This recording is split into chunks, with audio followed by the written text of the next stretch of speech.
इस वीडियो के ख़त्म होने से पहले आपको पीछे से दस्तक सुनाई दे सकती है।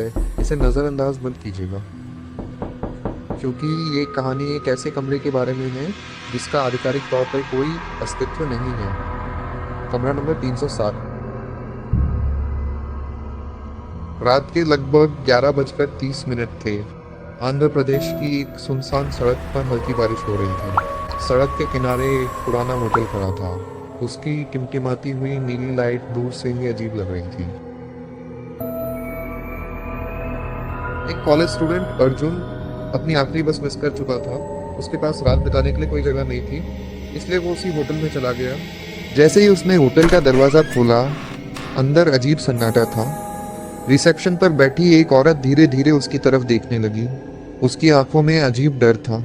कुछ सेकंड तक वो बिना कुछ बोले अर्जुन को देखती रही, फिर धीरे से रजिस्टर खोला और एक चाबी उसकी तरफ बढ़ा दी। रूम 306, उसने धीमी आवाज में कहा। अर्जुन चाबी लेकर गलियारे की तरफ बढ़ा।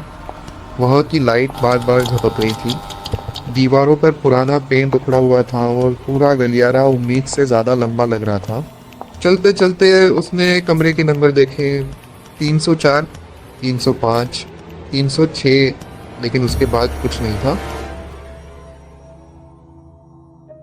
जहां रूम 307 होना चाहिए था, वहां सिर्फ एक खाली दीवार थी। अर्जुन कुछ पल वहीं खड़ा रहा।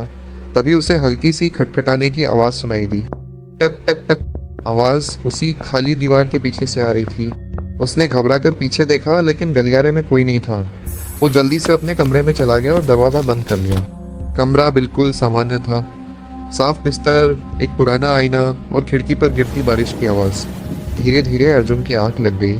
फिर अचानक रात के 2:13 उसकी नींद खुली। टक टक टक। इस बार खटखटाने की आवाज उसके दरवाजे से आ रही थी। डरते हुए उसने रिसेप्शन पर कॉल किया।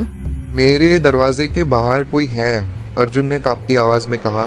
रिसेप्शनिस्ट कुछ सेकंड चुप रही, फिर बोली, दरवाजा मत खोलना। कॉल कट गई। अब खटखटाहट और तेज हो चुकी थी। टक टक टक टक। लेकिन अचानक अर्जुन जम गया, क्योंकि आवाज अब दरवाजे से नहीं आ रही थी। वो आवाज कमरे के अंदर से आ रही थी। धीरे धीरे उसे लगा जैसे कोई चीज फर्श पर घिसट रही हो। उसने पूरा कमरा देखा, बिस्तर के नीचे, पर्दों के पीछे, लेकिन वहां कोई नहीं था। तभी उसकी नजर आईने पर पड़ी। आईना धीरे धीरे धुंधला होने लगा। ऐसा लग रहा था जैसे कोई दूसरी तरफ से उस पर सांस ले रहा हो। अर्जुन घबराकर पीछे हट गया। तभी आईने पर उंगलियों के निशान बनने लगे और फिर अंदर से खटखटाने की आवाज आने लगी। टक टक टक। अर्जुन ने तुरंत फिर से रिसेप्शन पर कॉल किया। आवाज आईने के अंदर से आ रही है, वो चिल्लाया। अचानक आईना जोर से टूट गया। कमरे की सारी लाइट बंद हो गई और फिर पूरा सन्नाटा। अगली सुबह होटल स्टाफ ने रूम 306 का दरवाजा खोला। कमरा खाली था। अर्जुन गायब था। उसका बैग वहीं था, फोन भी वहीं पड़ा था, लेकिन दीवार पर गहरे खरोच के निशान थे, ऐसे जैसे कोई दीवार के अंदर से बाहर निकलने की कोशिश कर रहा हो। जब होटल के मैनेजर को बुलाया गया तो उसने धीरे से एक पुरानी फाइल निकाली। उसमें लिखा था, 8 साल पहले रूम 307 में आग लग गई थी। उस रात एक आदमी अंदर जिंदा जल गया था, क्योंकि दरवाजा अंदर से खुल ही नहीं रहा था। आग बुझने के बाद पुलिस ने एक अजीब बात नोटिस की थी। दीवारों पर खरोच के निशान थे, बिल्कुल वैसे ही जैसे आज रूम 306 में थे। उस हादसे के बाद होटल वालों ने रूम 307 को हमेशा के लिए बंद कर दिया।